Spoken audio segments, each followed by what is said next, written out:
ขอกราบทักทายสบายดีพ่อแม่พี่น้องสุขสุขคนเด้อภายในและต่างประเทศยินดีต้อนรับสู่ช่องอาตือชาแนลมื้อนี้เฮาก็สิพาไปเลือกปลาเนาะเก็บปลาเห็ดก้อยเพราะว่าตอนไปซ้อนเฮาบ่ได้ถ่ายแล้วพี่น้องตอนไปซ้อนคือเอาปลาขึ้นมาแล้วก็ถ่ายรูปเนาะพี่น้องสิเลือกเฮาก็ได้น้อยนึง50ก้อยปลาว่ะ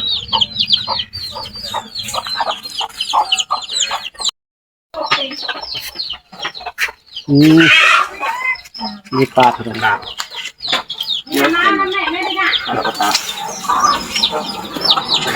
อันนี้คือว่าตัดหัวมันแล้วเนาะมันจะปลาซิวปลานิ่มน้อยปลามีกุ้งพร้อมพี่น้อยในหม้อ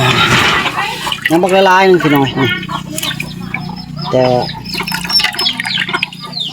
ปลาใหญ่ก็ได้2-3ตัว3ตัวพี่น้อย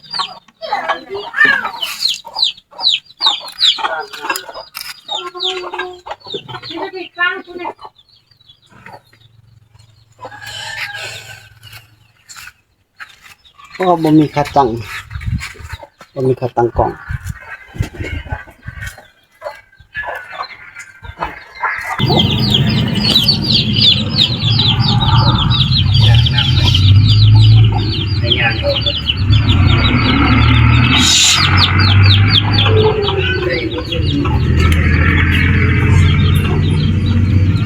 ฮ้อน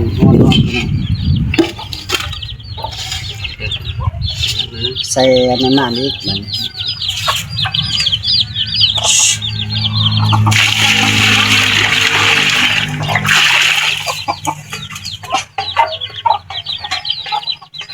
ความหมดออกให้ลูกมึงหน้ามึงถ้าลูกตัวเองเฮาบ่ได้เอาค่ากล่องมาก่อนโอ้ลืมจะหมดออกแล้วลูกมึงนี่กะย่าไก่ตัวนี้จะตอดอยู่เนาะลูกมึงตายหมดเป็นหน้ามึงเสร็จเพิ่นเห็นบ่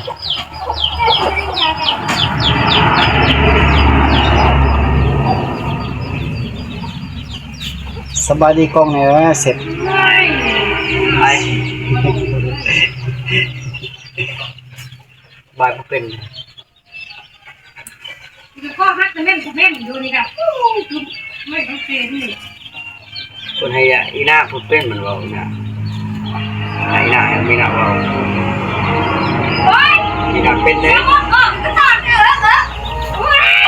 เจ็บตอดเป็นตอดดีหรอกนะเจ็บปวดปวดร้าวอีกหางนี่ก็ตายห่างนี่ออกมาตัวมีไซส์กระต่ายตัวนี้พันแห้งที่นี่เอานี่ตัวนี้ใหญ่เนี่ยเอาตัวนี้ได้เลยลูกตัวนี้เอาไปมันบ่ออกเจ็บแย่เลยต้องคองโอ้ใช่ปุ๊บไปเรียกกุ้งอยู่แล้วกินจังเวนแก้มหลับจังเดียวมีอาหารการกินก้อยกุ้งนี่แหละก้อยปลาซิวแต่ละมื้อแต่ละวันไม่ยังหรอกแต่นักกินเป็นว่าคนอื่น5เช้ากินค่ำเฮา5มื้อนี้กินมื้อนี้โลดกิน5ยามใดกินยามนั้นโลดได้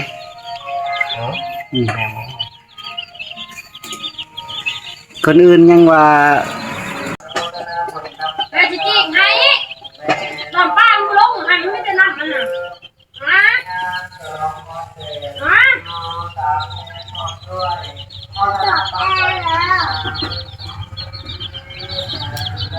มันไปท้ายบ่หุบอันนั้นเด็กๆมันโตฮะมันไปท้ายบ่หุบมันมีเด็กครับว่าใช้พอท้าย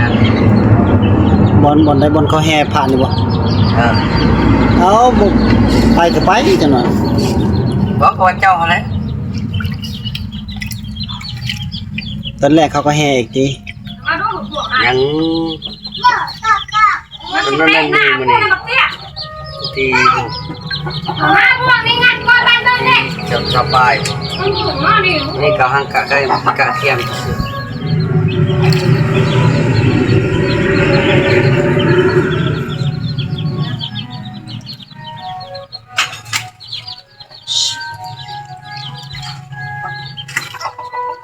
ไปกินข้าวกินเลย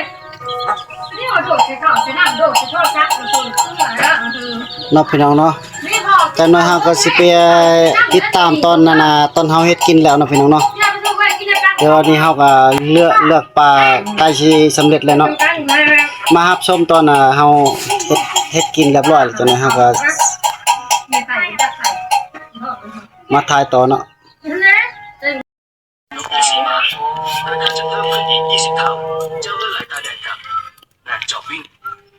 กลับไปที่หน้าผาแหวกก้อนหินที่ปิดกรงเล็บ กำลังซอยผักหอมอยู่พี่น้องเอ้ยหัวหอม พอได้เสียงแหบแห้ง เฮ็ดปล่อยปลา จะเห็นทั้งเลยกินโดนแก่เจ้า เจ้าสารและเยอะเย้ยจอดฟาดเข้าที่ตัวนกยิงสิน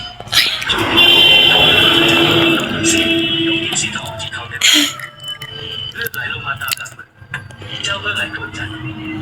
นี่ชุดนกยิงสีทองได้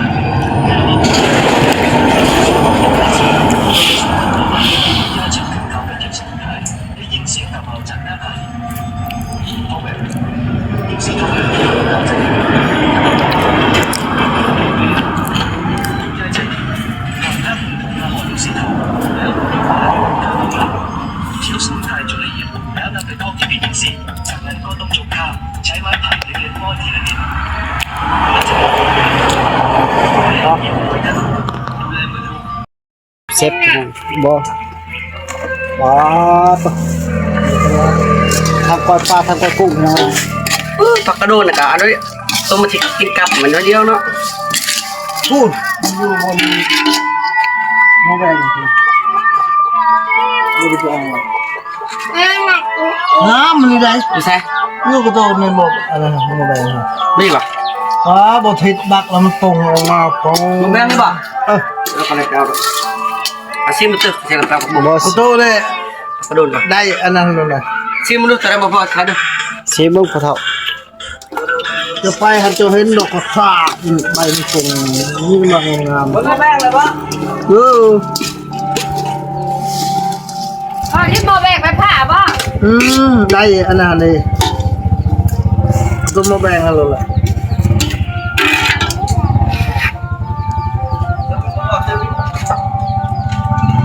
อันนี้เขาเดี๋ยว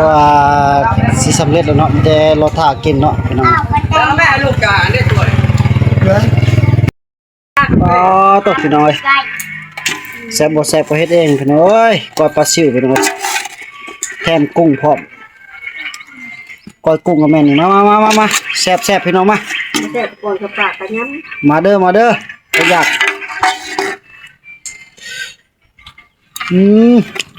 แซ่บหลาย ส่วนกระปากแห้งแค่ได้ละมัน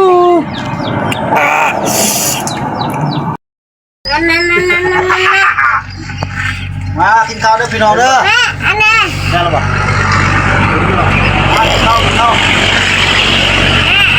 ก้อยปลานี่เจ้านี่พอดีเลยปลาทองนี่วะ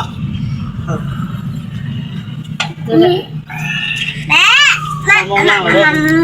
โอ้อยากขับมาครับลิฟต์ โอ้บ่ายโมงแล้วย่างแล้ว เอาไปกินข้าวเตียงเนี่ยเช้าเลย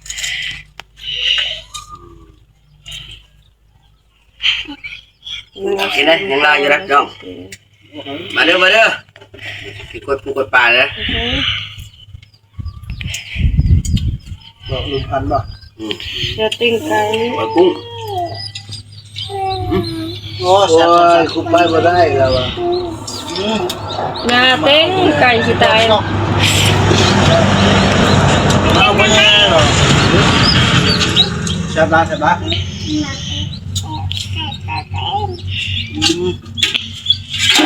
เอาเนื้อคุณแล้วแล้ว เป็นโทษน้ำลายมาแล้วมึงอ่ะทำมึงกดช่องเลย ดูมือกองเฮาบ่อยากเข้าอยากนำเนาะมือกองเฮาเนาะ แกะ มันจะเก็บมันจะออกจะเห็ด วายเห็นปิดความไว้ เราชี้ให้เราแนมตลอด กำลังกินข้าวพี่น้องเอ้ยนี่เด้4-5คนเนี่ยอันนี้ก็พอเท่าสี่ มากินข้าวทำประทานอาหารเที่ยงเด้อ เดี๋ยวว่าเฮาเฮ็ดสำเร็จแล้วเนาะตอนนี้ก็กำลังกินแล้วเนาะพี่น้องเนาะนี่เด้อ ปลูกปลาเด้อ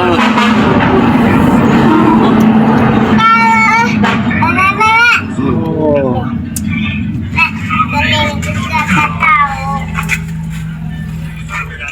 กินบอกว่าใครหุบบ่ กินรส เด้อไปพี่น้องเด้อข้าวกินอาหารเที่ยง